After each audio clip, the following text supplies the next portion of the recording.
Hello everyone, welcome to জ্ঞান সিন্ধু।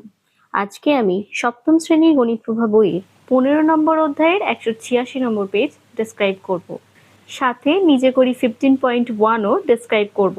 আমি তোমাদের জন্য চ্যাপ্টার ওয়াইজ প্লেলিস্ট তৈরি করে দিয়েছি, যার লিঙ্ক আমি ডেসক্রিপশন বক্সে প্রোভাইড করে দিয়েছি। এবং আমার ভিডিও যদি তোমাদের ভালো লেগে থাকে তাহলে অবশ্যই ভিডিওটিতে একটি লাইক করবে এবং চ্যানেলটিকে সাবস্ক্রাইব করবে।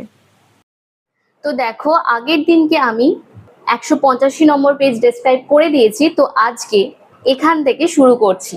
কি বলেছে? যদি ট্রেন দুটি আলাদা লাইনে একই দিকে যেত তবে প্রথম ট্রেনটি দ্বিতীয় ট্রেনটির সাথে মিলিত হওয়ার কত সময় পরে পরস্পরকে অতিক্রম করবে হিসাব করি। তো এখানে ধরো দুটো ট্রেন আছে। ফার্স্টের যে ট্রেনটা আছে তার গতিবেগটা একটু কম।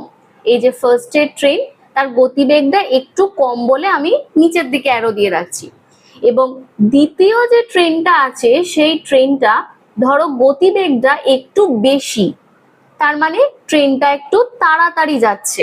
তো তোমরা ভিউটা কেমন দেখবে? প্রথমবারে দেখবে এই যে প্রথম যে ট্রেনটা দাঁড়িয়ে আছে ঠিক তার পিছন দিক থেকে এসে এই ট্রেনটা তাকে ক্রস করার চেষ্টা করবে। তো প্রথম ক্ষেত্রে এই যে পিছনটা রয়েছে ঠিক সেই টাইমেই যখন টাচটা হবে পরের লাইনেতে, পরবর্তী ক্ষেত্রে আমরা কি দেখতে পাবো? প্রথম ট্রেনটাকে দেখতে পাবো আর দ্বিতীয় ট্রেনটাকে তাকে ক্রস করছে, তাই পাশাপাশি চলে এলো। আর কিছুক্ষণ পর আমরা কি দেখতে পাবো না, প্রথম যে ট্রেনটা রয়েছে সেই ট্রেনটা ক্রস করে ঠিক সেকেন্ড ট্রেনটা এরকম চলে যাচ্ছে, তাই না? তো এই যে ফেজটা রয়েছে এই ফেজটা থেকে এই ফেজটাই হতে কতটা সময় লাগবে তোমাকে জিজ্ঞাসা করেছে। আগের পেজে আমি কি বলেছিলাম যে যখন ট্রেন দুটো মুখোমুখি হচ্ছে সেই ক্ষেত্রে গতিবেগ দুটোকে যোগ করতে বলেছিলাম। আর এই ক্ষেত্রে আমি কি করব, এই দুটো ট্রেনের যে লেন্থ রয়েছে মানে যে দৈর্ঘ্য রয়েছে সেই দুটোকে তো অবশ্যই আমি যোগ করব, কিন্তু গতিবেগটা আমি কি করব না বিয়োগ করে দেব। কেন বিয়োগ করব? কারণ যখন তুমি এই ট্রেনটার জানালা থেকে এই ট্রেনটাকে দেখছো তুমি কিন্তু ট্রেনটার গতিবেগটাকে তুমি বুঝতে পারবে না, কারণ ট্রেনটা তোমার মনে হবে অনেক আস্তে আস্তে যাচ্ছে।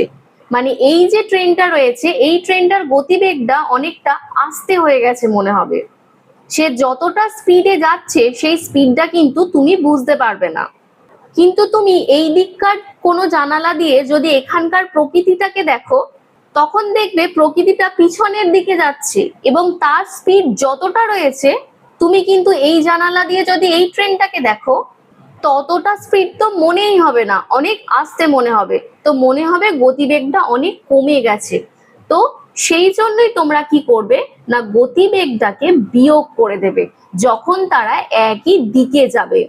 তো এখানে কি বলেছে দেখে নাও, যেহেতু ট্রেন দুটি একই দিকে যাচ্ছে প্রথম ট্রেন দ্বিতীয় ট্রেনের থেকে 1 ঘন্টায় বেশি যায় এত মিটার মাইনাস এত মিটার, মানে এটা কিন্তু গতিবেগটাকে বিয়োগ দিল, দিয়ে এত মিটার বেরোচ্ছে, মানে 1 ঘন্টায় এত মিটার অতিক্রম করছে বলতে চাইছে। আর এখানে কি বলছে, ট্রেন দুটি মিলিত হওয়ার পরে প্রথম ট্রেনটির দ্বিতীয় ট্রেনটিকে অতিক্রম করতে মোট পথ অতিক্রম করতে হবে। মানে এখানে ট্রেন দুটোর যে লেন্থ রয়েছে বা দৈর্ঘ্য রয়েছে সেই দুটোকে আমায় যোগ করতে হবে। তো ট্রেন দুটোর লেন্থ কত ছিল সেটা আগের পেজ থেকে দেখে নিই।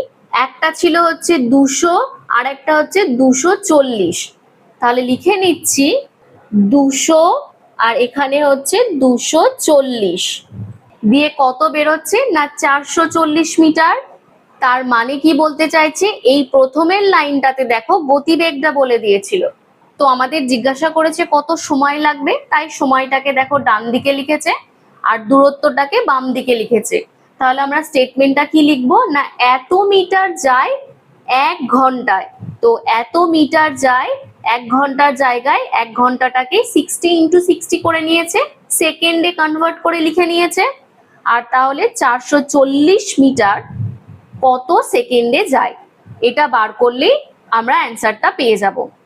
সময়ের সাথে হচ্ছে দূরত্ব সরল সমানুপাতে আছে, কারণ এত মিটার যেতে যদি এত সময় লাগে, তার থেকে যদি কম দূরত্ব অতিক্রম করে তাহলে এক্ষেত্রেও কম সময় লাগবে। তো তার জন্য কি করবে না, কোনাকুনি দুটোকে গুণ করে দেবে। দেখো 440 গুণ 60 লিখেছে, আর এই প্রথমেরটাকে দিয়ে ভাগ করে দেবে। আর সমানুপাতে লিখলে প্রথমে এইটা ইস্টু এইটা লিখবে, দেখো এইটা ইস্টু এইটা লেখা আছে, সমানুপাতের চিহ্ন দিয়ে দেখো 60:60 লেখা আছে, দিয়ে ভগ্নাংশে এইরকম বেরিয়েছে, এটাকেই দেখো মিশ্র ভগ্নাংশে কনভার্ট করে কিন্তু লিখে দিয়েছে। তোমরা যদি চাও S ইকুয়াল টু VT যেটা রয়েছে, বা আমি তোমাদের যে একটা সূত্র শিখিয়েছিলাম ঠিক এইরকম ভাবে একটা ত্রিভুজ এঁকে এইরকম একটা জাস্ট দাগ দিয়ে ওপরেতে আমি 2 লিখতে বলেছিলাম দূরত্বে, আর গতিবেগের গ আর একটা হচ্ছে সময়ের স লিখতে বলেছিলাম।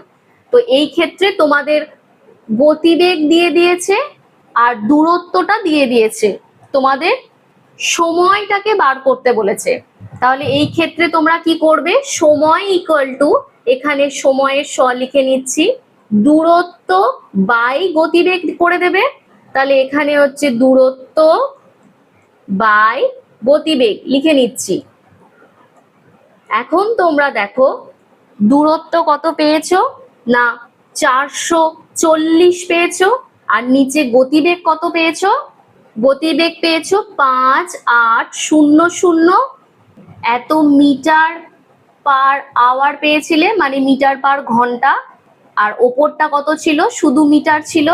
তাহলে 5800 মিটার পার ঘন্টা মানে কি 5800 মিটার, আর পার ঘন্টা মানে হচ্ছে নিচে 1 ঘন্টা, তাই না? তো ঘন্টা মানে আওয়ার, সেই জন্য আমি আওয়ারের এইচটাকে লিখে নিয়েছি। এখন এই ক্ষেত্রে তুমি বলে নিতে পারো 5800 এত মিটার, আর নিচেতে হচ্ছে 1 ঘন্টা, মানে আমি লিখতে পারি 60 গুণ 60। সেই ক্ষেত্রে আমার ঘন্টাটা চেঞ্জ হয়ে গিয়ে হবে কত না সেকেন্ড। তো পরের লাইনে এটাকে তুমি কি লিখতে পারবে 440, আর নিচেতে হচ্ছে 5800 ডিভাইডেড বাই 60 × 60। আমি এইটুকুটাকে জাস্ট কনভার্ট করে এইটাকে লিখলাম।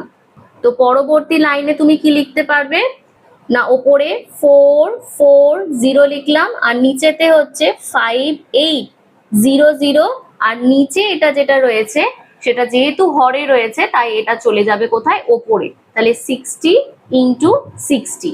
দেখো এইটার সাথে এই যেটা রয়েছে সেটা মিলেছে কিনা। ওপরে দেখো 440 গুণ 60 করেছে, আর নিচেতে দেখো 5800, দেখো 5800 রয়েছে। তো তোমরা এইভাবে ফর্মুলাতে ফেলেও কিন্তু করতে পারো। তো দেখো ব্যাপারটা ক্লিয়ার হয়েছে কিনা। তো চলো এবার নিজে করি, 15.1 চলে যায়। তো এই অঙ্কটা তোমাদের দু রকম প্রসেসে করা যায়, আমি দু ধরনের প্রসেসই কিন্তু তোমাদের দেখিয়ে দিচ্ছি। তো স্টেশনে মাস্টার মশাইয়ের সাথে দেখা হওয়ার পরে আমি ও পরেশ মাস্টার মশাইয়ের সাথে ট্যাক্সি চেপে 18 মিনিটে অনুষ্ঠান বাড়িতে এলাম। মানে এইখানে তোমাকে কিন্তু সময়টা বলে দিয়েছে। এখন বলেছে ট্যাক্সির গতিবেগ এত কিমি পার ঘন্টা, মানে তোমাকে কিন্তু গতিবেগটাও বলে দিয়েছে। তো স্টেশন থেকে অনুষ্ঠান বাড়ির দূরত্ব কত ছিল তোমাকে জিজ্ঞাসা করেছে, মানে তোমাকে দূরত্বটা বার করতে হবে। তো আমি তোমাদেরকে কি দেখিয়েছিলাম যে এই ত্রিভুজের ঠিক মাঝখান দিয়ে এরকম কেটে ওপরটায় লিখবে দূরত্বের দু, গতিবেগের গ, আর সময়ের হচ্ছে স। তোমাকে দূরত্ব বার করতে বলেছে, মানে এইটা বার করতে বলেছে। তাহলে দূরত্ব সমান কি হবে সূত্রটা না, গতিবেগ আর সময় যেহেতু পাশাপাশি আছে তাহলে এটা লিখবে গতিবেগ গুণ সময়। তাহলে যদি তুমি গতিবেগের সঙ্গে সময়কে গুণ করে দাও তাহলে কিন্তু তোমার দূরত্বটা বেরিয়ে যাবে। কিন্তু এইখানে আর একটা জিনিস তোমাদের দেখার আছে, প্রথমে যে সময়টা দিয়েছে সেখানে কিন্তু মিনিট লেখা আছে, আর এখানে তোমাদের গতিবেগের যে এককটা দিয়েছে সেটা কিন্তু ঘন্টা দেওয়া আছে। তাহলে আমরা কি করব না, এখানে মিনিটে প্রকাশ করে নেব ঘন্টাটাকে। তো এখানে আমি লিখে নিচ্ছি গতিবেগ সমান হচ্ছে 35 কিমি পার ঘন্টা বা প্রতি ঘন্টা তোমরা বলতে পারো।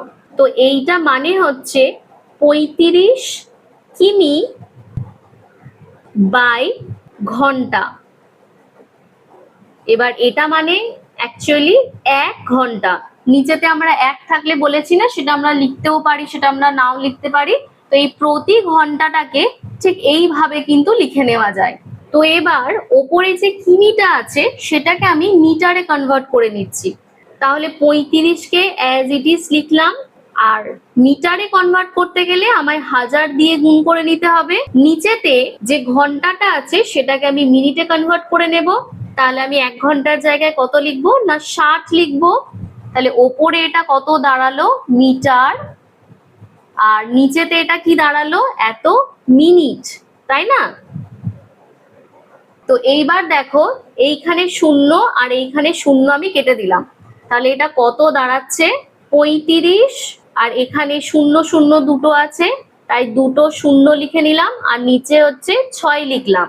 এটা হচ্ছে মিটার পার মিনিট লিখলাম।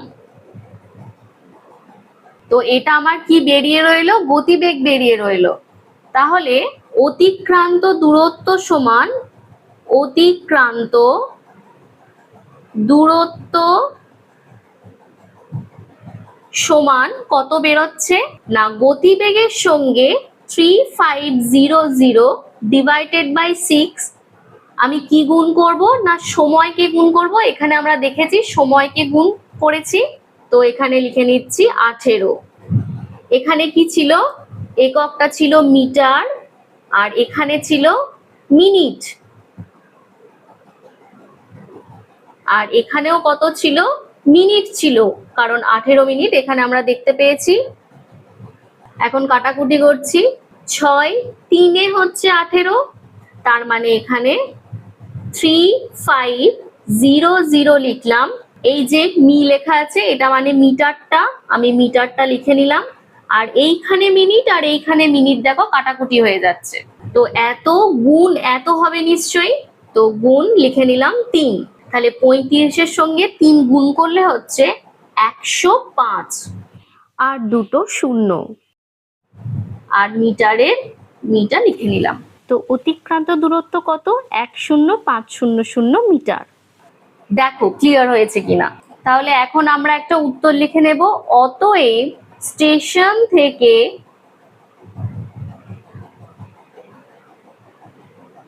অনুষ্ঠান বাড়ির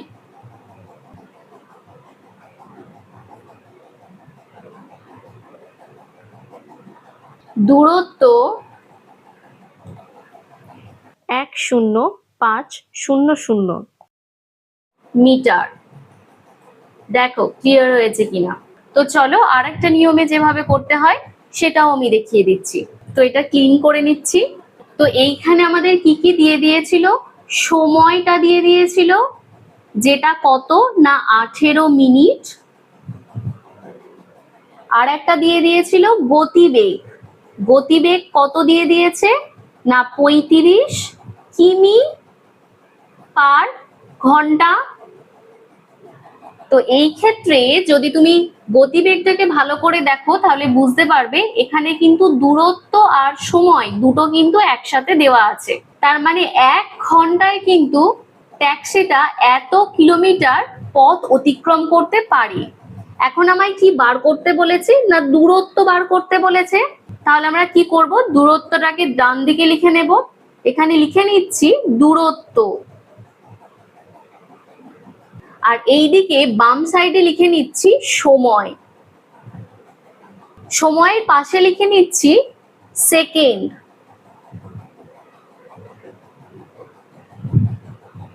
আর দূরত্বের পাশে লিখে নিচ্ছি মিটার। এটাকে সেকেন্ড না লিখে আমি মিনিট করে নিচ্ছি, কারণ আমাদের এখানে কিন্তু সময়টা মিনিট দেওয়া আছে, তো এখানে লিখে নিচ্ছি মিনিট। তাহলে গতিবেগ থেকে আমি লিখে নিতে পারি 1 ঘন্টায় এত কিলোমিটার পথ অতিক্রম করতে পারে, তাহলে 1 ঘন্টায় 35 কিলোমিটার পথ অতিক্রম করতে পারে। আমি কি বললাম? কিলোমিটার বললাম, মানে 35 কিমি, আর এখানে কত বললাম? ঘন্টা বললাম, তাই না? তাহলে 18 মিনিটে কতটা পথ অতিক্রম করব। কিন্তু এইখানে দেখো ওপরে ইউনিটটা তো আমি মিনিট লিখেছি, তাহলে 1 ঘন্টা মানে আমি কি বুঝি? কত মিনিট? 1 ঘন্টা মানে হচ্ছে 60 মিনিট। আর 35 কিমি মানে আমি কি বুঝি? 35 কিমি মানে হচ্ছে 35 গুণ 1000 করলে আমি এখানে কিন্তু মিটার পেয়ে যাব, তাই না? তো পরবর্তী লাইনে আমি লিখতে পারবো 35000 মিটার। তো এই ক্ষেত্রে 1 ঘন্টাটাকে আমি মুছে এখানে আমি লিখে নিচ্ছি 60 মিনিট, আর নিচেতে 18 ছিল, আর এই 35 কিমির জায়গায় লিখে নিচ্ছি 35000 মিটার। মিটার যেহেতু একক এখানে লেখাই আছে, আমি আর লিখছি না। তো এখানে 18 মিনিটে কতটা দূরত্ব অতিক্রম করবে দেখে নিতে হবে। তাহলে সময়ের সাথে দূরত্ব সরল সম্পর্ক না ব্যস্ত সম্পর্ক সেটা আগে জেনে নিতে হবে। 60 মিনিটে যদি এতটা দূরত্ব অতিক্রম করতে পারে, যদি আমাকে কম সময় দেয় তাহলে অবশ্যই আমি কম দূরত্ব অতিক্রম করব। তার মানে এটা কি না সরল সম্পর্ক। তাহলে লিখে নিতে হবে সময় ও দূরত্ব হলো সরল সমানুপাতিক। পরের লাইনে লিখব 60:18 সমানুপাতের চিহ্ন দেব 35000 সমানুপাতের চিহ্ন দিয়ে এখানে কোয়েশ্চেন মার্কটা দিয়ে দিলাম। তাহলে কি বলেছিলাম? মধ্যপদ দুটোর গুণফল হবে। তাহলে লিখে নেব অতিক্রান্ত দূরত্ব সমান হচ্ছে 18 গুণ 35000 ডিভাইডেড বাই কত হবে না 60 হবে। এখন এই 0 আর এই 0 কেটে দিলাম, 6 3 হচ্ছে 18, তার মানে এটা কত হচ্ছে 3 গুণ 35, আর এখানে হচ্ছে 0 0, তাহলে এটা হচ্ছে কত 105, আর 0 0 বসে গেল এত মিটার। দেখো ক্লিয়ার হয়েছে কিনা। তো এইখানে তোমাদের একটা উত্তর লিখে নিতে হবে। অতএব স্টেশন থেকে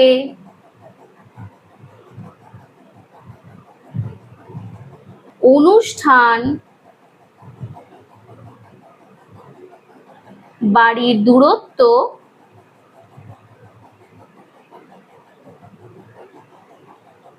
10500 মিটার। দেখো ক্লিয়ার হয়েছে কিনা। তো পরের পেজে কোষে দেখি রয়েছে, সেই কোষে দেখিটা আমি পরের দিন পরের পেজে ডেসক্রাইব করে দেব। তো তোমাদের যদি আমার ভিডিও ভালো লেগে থাকে অবশ্যই ভিডিওটিতে একটি লাইক করবে এবং চ্যানেলটিকে সাবস্ক্রাইব করবে। তো আজকের জন্য এইটুকুই, দেখা হচ্ছে নেক্সট ক্লাসে।